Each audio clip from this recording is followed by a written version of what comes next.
The sun was a merciless orb, baking the red earth of the Texas Panhandle. The air, thick with the scent of dried sage and dust, shimmered above the endless plains. For Silas Thorne, a man who had clawed his way to wealth from nothing, this land was both his kingdom and his curse. His sprawling ranch, the Thorne's legacy, stretched for thousands of acres, a testament to his ambition and unyielding will. But a shadow loomed larger than the legacy he had built, the fragile health of his only son, Ethan.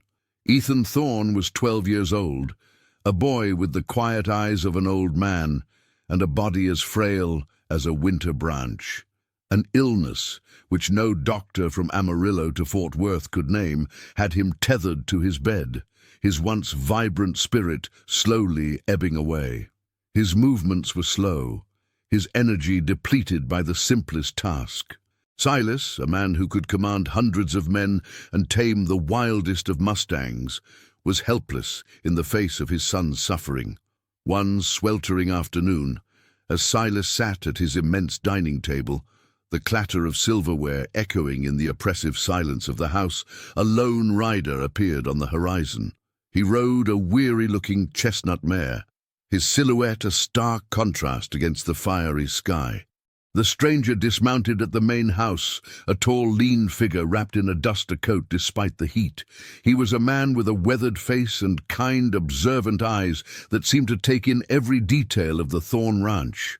"I am Elias Vance," the man said, his voice calm and steady as he addressed the foreman who greeted him. "I've heard about the boy. I have a certain understanding of these kinds of ailments. I believe I can help." The foreman, a grizzled old hand named Jedediah, scoffed. "We've had doctors from all over. The boy's not getting better." Elias merely smiled, a flicker of something ancient and knowing in his eyes. "Sometimes the answer isn't in a doctor's bag, but in the earth itself." Silas, alerted to the commotion, emerged from the house. He was a man of imposing stature, his face a mask of worry etched by years of hardship. He regarded Elias with a mixture of skepticism and desperation. "What do you know that a dozen doctors don't?" "I know the land," Elias replied simply. "And I know the spirit of the land. It provides—" "Let me see your son, Mr. Thorne." Desperation, a feeling Silas rarely allowed himself to indulge in, won out over his skepticism. He led Elias into the house, the cool, dark interior, a stark contrast to the oppressive heat outside. They found Ethan in his room, propped up in his bed, a book lying unopened on his lap. The boy's skin was pale, his eyes hollow. Elias sat on the edge of the bed and spoke softly, not to the boy's parents, but to Ethan himself. He didn't ask about his symptoms, but about his dreams, his fears, the things that made his heart beat a little faster. As he listened, he held the boy's hand, his touch surprisingly gentle. "The spirit is willing, but the body is weak," Elias said finally, looking at Silas. "He's been depleted. The land around here, it's strong, but sometimes a body needs something else. Something from a different place." Silas's jaw tightened. "What do you want?" "Not money," Elias said, a faint smile on his lips. "Only your trust. Let me stay for a while. Let me work with him." Silas, seeing the spark of interest in his son's eyes as Elias spoke, nodded slowly.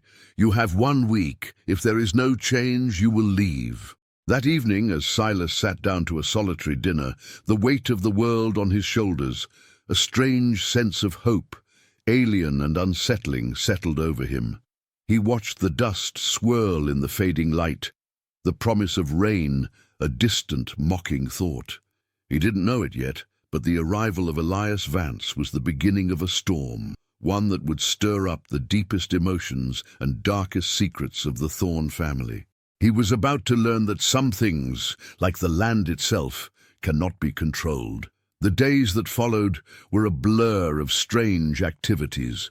Elias didn't use powders or potions. He didn't perform bizarre rituals or chants. Instead, he took Ethan outside, a shocking act for a boy whose world had been confined to the walls of his room for years. The first day, Elias simply sat with Ethan under the shade of a gnarled mesquite tree. He talked about the land, the way the wind whispered through the tall grasses, the intricate network of burrows a jackrabbit had dug. He taught Ethan to listen, to feel the vibrations of the earth beneath them. "The world is alive, Ethan," Elias said, his voice a low hum, "and you are part of it. The illness, it's just a temporary wall between you and the world. We're going to break it down, one stone at a time." Silas watched from a distance, a knot of unease and curiosity in his gut. His foreman, Jedediah, was openly skeptical. "The man's a fraud, Mr. Thorne. Taking the boy out in this heat, he'll get worse." Silas didn't respond. He had seen a change in his son, however subtle. A faint blush of color on his cheeks, a spark of genuine curiosity in his eyes that had been absent for so long. Elias's methods were unorthodox. He had Ethan walk, not far at first, just a few feet at a time. He taught him to identify different plants, to smell the difference between them, to feel the texture of their leaves. He showed him how to find sources of water even in the driest of seasons, and how to read the clouds for a sign of rain. "Each day, we'll go a little further," Elias promised. "The body and the mind are connected, Ethan. As the mind grows stronger, so will the body." One afternoon, Elias brought a small, hand-carved wooden flute. He sat with Ethan and played a simple, haunting melody. The notes hung in the air, a mournful, beautiful sound that seemed to speak to the loneliness of the land. Ethan listened, his eyes closed, a faint smile on his lips. Meanwhile, Elias's presence stirred more than just hope. He began to spend time with the other ranch hands, listening to their stories, offering advice, and even helping with chores. He was an enigma, a man of education who wasn't afraid to get his hands dirty, a man with a mysterious past who seemed to understand the present better than anyone. He was a good man, Silas reluctantly admitted to himself. But his success with Ethan was still an open question. One evening, Silas approached Elias as he was tending to his horse. "How are you doing it?" Silas asked, his voice rough. "What is your secret?" Elias looked at him, his expression thoughtful. "There's no secret, Mr. Thorne. I'm just reminding him how to live. The doctors, they look for what's wrong. I look for what's right. And with Ethan, there is so much that is still right." Silas felt a profound sense of gratitude, a feeling that was foreign and unsettling. He was a man who believed in hard work and tangible results, and Elias's methods were anything but. Yet the results were undeniable. Ethan was showing signs of life, but not everyone was pleased. The local doctor, a pompous man who had been a friend of Silas's family for years, heard about Elias and his methods. He arrived at the Thorne Ranch, furious and belligerent. "This man is a charlatan, Silas," Dr. Albright fumed. "You're endangering your son's life with this nonsense. He needs rest, not walking around in the sun." Silas, however, had seen the change in his son. He held up a hand. "Elias has my son's trust and he has mine. You can go, Doctor." "Doctor." Albright's face flushed with anger. "You'll regret this, Silas. When your son falls ill again, don't come crawling back to me." He stormed out, leaving Silas to ponder the consequences of his decision. He had put his faith in a stranger, a man who had nothing but his word and a promise. He had risked everything on a hope he couldn't even name. But for the first time in a long time, he felt something other than despair. He felt possibility. As Ethan's condition slowly but steadily improved, a different kind of tension began to simmer on the Thorne Ranch. Elias Vance, with his quiet confidence and easy manner, had begun to attract the attention of more than just the ranch owner. He had caught the eye of Sarah Thorne, Silas's younger sister, a woman who had long been the unheralded heart of the Thorne household. Sarah was a quiet woman, with the same determined glint in her eyes as her brother, but tempered with a warmth that was uniquely her own. She was the one who had nursed Ethan through his darkest hours, her own life put on hold to care for her nephew. She had watched Elias with a mixture of suspicion and fascination. One evening, she found him sitting by the porch whittling a small bird from a piece of driftwood. The setting sun cast a golden light on his face, highlighting the lines of worry and wisdom etched into his skin. "It's a beautiful piece," she said softly, sitting beside him. Elias looked up, a rare, genuine smile gracing his lips. "It's for Ethan. I thought it might remind him of the freedom of the birds he watches from his window." They talked for hours, not about the ranch or the illness, but about life, about dreams and disappointments. Elias spoke of his travels, of the people he had met, and the lessons he had learned. He was a man of the world, a contrast to the isolated life Sarah had lived on the ranch. She felt an undeniable connection, a recognition of a kindred spirit in his quiet strength and his deep well of empathy. They were both outsiders in their own way, he from his wanderings, and she from her role as caregiver, a life defined by others' needs. Their growing friendship did not go unnoticed. Jedediah the foreman was a loyal man, but also one deeply suspicious of outsiders.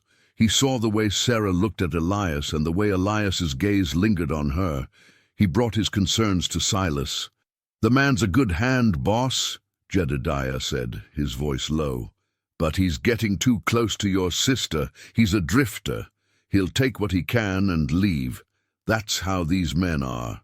Silas, a man who had built his life on trust and loyalty, was torn. He was grateful to Elias for what he had done for his son, but the thought of his sister, a woman he felt a protective instinct over, falling for a man with no roots and a mysterious past, was deeply unsettling. He confronted Elias in the barn, the scent of hay and saddle leather thick in the air. "I appreciate what you've done for my boy, Elias, more than you know. But my sister, she's a good woman. She deserves a good life, a steady life, not one with a man who could ride off tomorrow." Elias looked at him, his face unreadable. "I am not here to cause trouble, Mr. Thorne. I am here to help. Your sister is a fine woman, and I have no intention of leaving until my work is done. What happens after that is up to fate." The unspoken words hung in the air between them. Silas left the barn, his mind in a turmoil. He was a man used to controlling his world, but Elias was an element he couldn't control. He was a force of nature, a wild card in the structured, predictable world of the Thorne Ranch. Meanwhile, Elias and Sarah's bond deepened. He shared stories of his past, not in a way that revealed secrets, but in a way that revealed his character.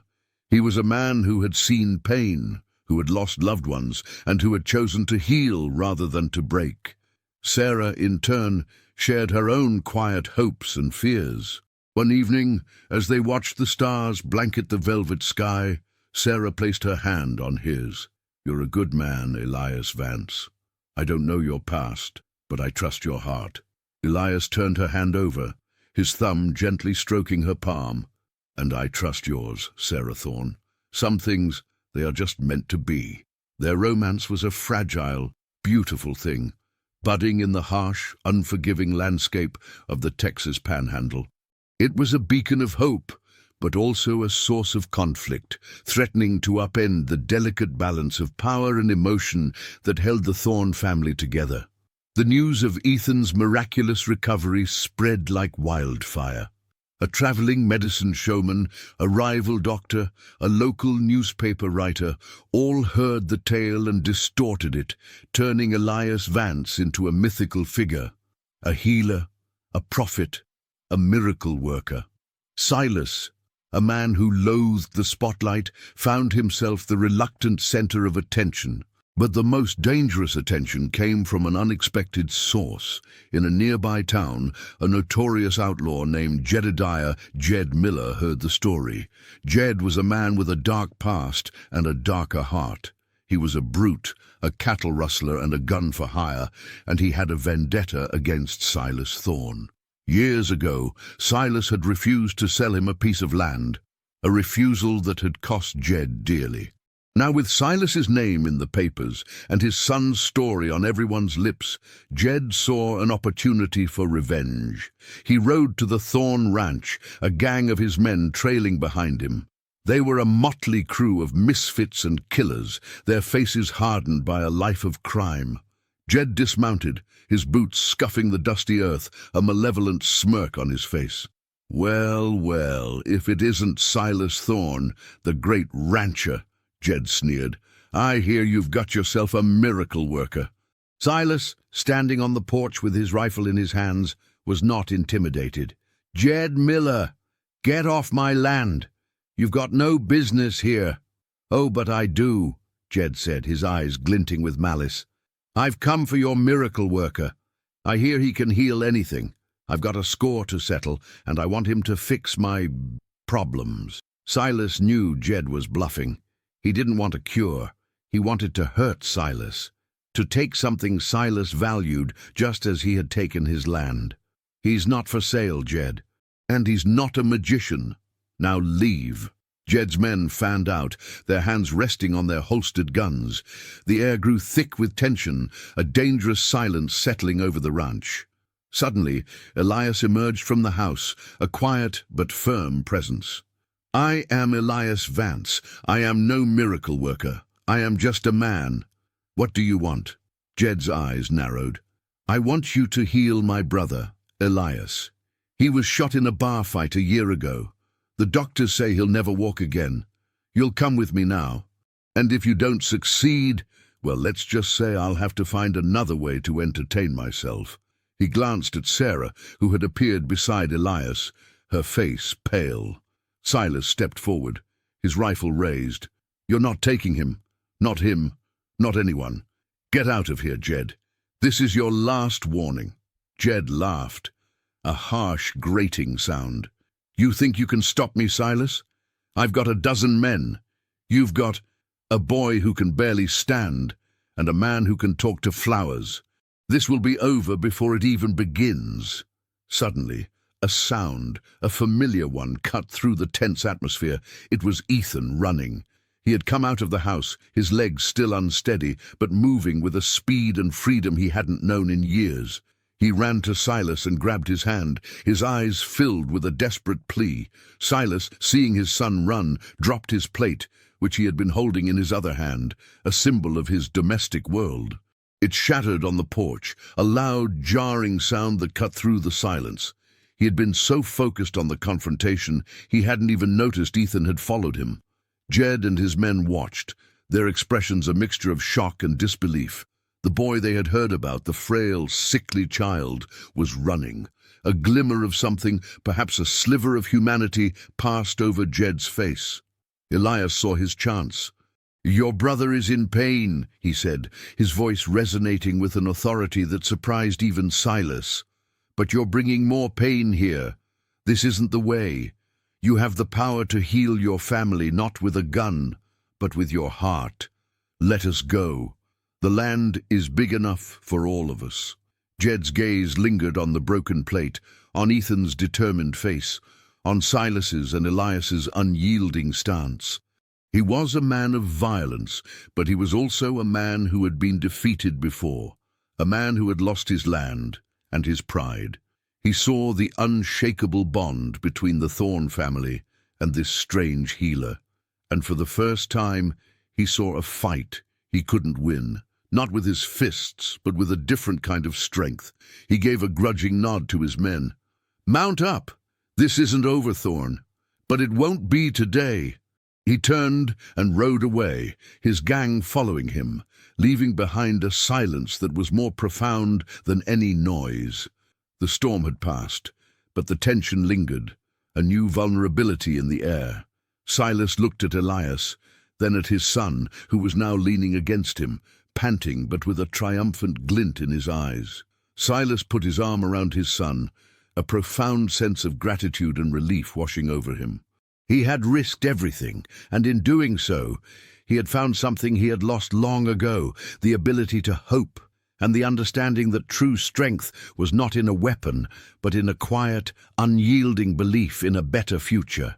The broken plate was a stark reminder of the fragile balance of his world, and the running boy was a testament to the power of a single, simple act of kindness. With the immediate threat of Jed Miller gone, a new kind of calm settled over the Thorn Ranch. Silas, for the first time in years, was able to breathe a sigh of relief. He watched as his son, Ethan, now stronger and more vibrant, helped Elias with his strange tasks. Elias's healing was not a one-time cure. It was a slow, deliberate process of reconnection.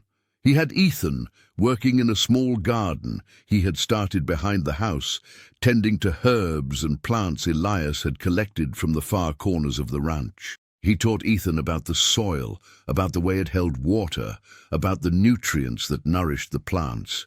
"The soil is like our bodies, Ethan," Elias explained one afternoon, his hands caked with dirt. "It can become depleted, tired, but with care and the right things, it can be brought back to life. It can grow new things." Their work was a silent metaphor for Ethan's own recovery.